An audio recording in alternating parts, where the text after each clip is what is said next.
Welcome to Crimson Ed Talks. I'm your host, Jamie, and today I'm sitting down with Shadman, who is a two-time graduate of two of the world's top universities.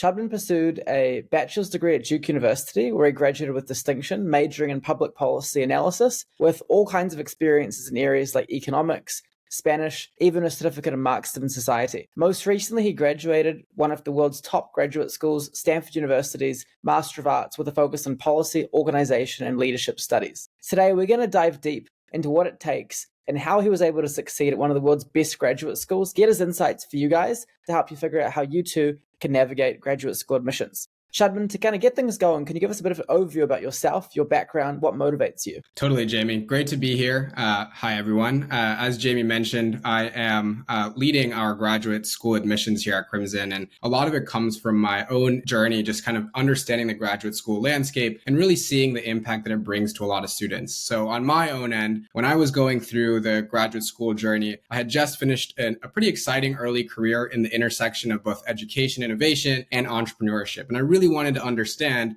okay, what is the next frontier of education? How do we really expand the boundaries of how people learn and the way that we can continue to upskill a whole population of people? And that's really what drew me to graduate school. Obviously, as an entrepreneur, you learn a lot on the ground, but there's nothing like being in the classroom. So first question for you, how did you know coming out of Duke that graduate school was for you? What was the trigger, and did you decide to go straight afterwards? Did you have a break? How did that work? So I personally wanted a couple of years after undergraduate to really get a better sense of what my own interests were and the areas that I wanted to specialize. As a lot of undergraduates from top universities, you really build your resume up by having quite a broad set of experiences and interests. And while you're an undergraduate, you really start to kind of deepen different parts of your field. And by the time I really got to the end of my senior year at Duke, there were a couple of areas that I wanted to kind of dig deeper in, right? First of all, I had done so much research in education, but I was also a hustler on campus. I had my own fruit stand at Duke University selling bananas and apples from the local grocery store by the bus stop. So I knew I wanted to get my hands deeper into entrepreneurship. And so I was lucky enough to be mentored by a few professors at university who really encouraged me to look at that nexus of education and entrepreneurship and pursue startups. And while I got there, I realized that as you get deeper into your career, there is a greater demand of specialization and expertise that one doesn't just get from only being in the industry. It really takes the opportunity to work with researchers, understand how the intricacies of a field works together, understand how different stakeholders are involved in important processes like in education systems. And with all of that experience, I knew by the end of 3 years in the workforce, I was like, okay, I want to specialize. I want to go to a top university again, where I can sponge in a broad interdisciplinary network so that I can really piece together these ideas that I'm working on. And that's really what drove me to look at graduate school as an option. I looked primarily at the universities that, I had wanted to go to as an undergrad and were curious, but, Duke was really calling my name at the time. And ultimately Stanford was the decision for me. I had never lived in California. And my mentor that actually encouraged me to go and pursue a startup career had actually just moved over to Stanford. So he was like, come join me here. We'll do some amazing things together. Incredible. And tell us a little bit about the application process. So what did you actually have to do to get into the Stanford program? When did you start preparing for that? Give us the whole background. Yeah, so I started preparing for it about a year in advance. And my preparation was actually, a lot of it was spent in program selection and field choice. So though I knew I wanted to specialize in education, I was unclear whether I wanted to layer that on with a professional degree as in business or law. And basically, the way that I went through my process was I reached out to a bunch of advisors at various different programs. I looked at alumni who were doing the similar things that I wanted to do later in my career, and essentially had a few hypotheses that I went up to them with and was like, okay, if this is where I want to go in my career, if this is the type of impact that I want to do, what are the different fields and career paths that I should consider? What degrees are going to be most essential and pivotal to the growth of my career? And as I went through this process, I really got a deeper understanding of not only the career implications of different grad schools, but also the vibe, the culture of each graduate program, the type of community that I would be a part of.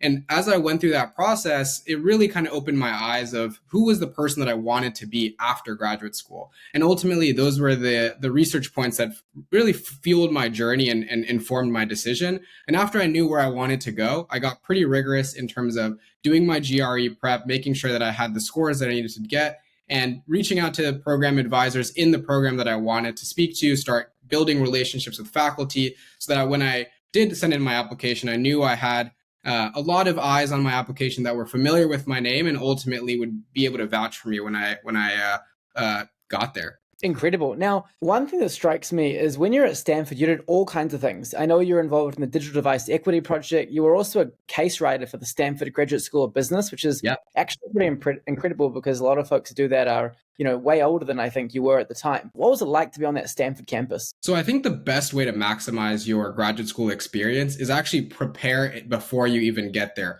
What are the projects that I want to get involved in? Who are the professors that I want to speak with? I had a really good mentor who sat me down and was like, Shadman, what are all of the questions that you have about your career and your life? Graduate school is the perfect time to basically go one by one and answer those questions. Create different projects and hypotheses that you need to essentially de-risk so you have a better understanding of what you want to do. And so I made this super long list. And then I think even as early as 4 months before I started graduate school, I'd already started reaching out to professors, to PhD students that were doing research that I was really interested in, and just pitching them, hey, like, I'm going to be coming to grad school pretty soon. Would love to, hop on a Zoom, talk to you about your ideas, see if there's any collaboration opportunity. I mean, ultimately, like before I even got to Stanford, I'd actually started a research project with a professor at the GSB, really kind of opening my own access. And this professor ended up being quite an advocate for me, ultimately, helping me take GSB classes that were usually reserved for business school students. But, just being like, hey, Shadman's a star, push him in through. And ultimately even giving me the opportunity to write a case study with her, which really expanded so many doors that way too. So if I had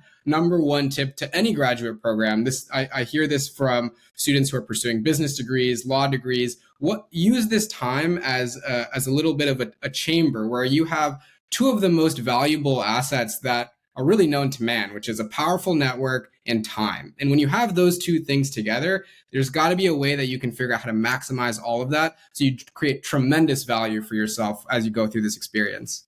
Tell me a bit about, I guess, any final tips you want to give to people who are hearing this, they're inspired, they're feeling they want to go for it. What do they do next? Where to from here? I think the most important thing is to really do your research. I think it's very common for people who pursue graduate studies to get caught up in the peer effect of whatever people around them are saying. Is it, oh, don't pursue an MBA, it's not going to do anything for you, or you have to go to law school, this is what I've always dreamt for you. That's not really going to be the needle mover for your career. You need to start making these informed decisions for yourself.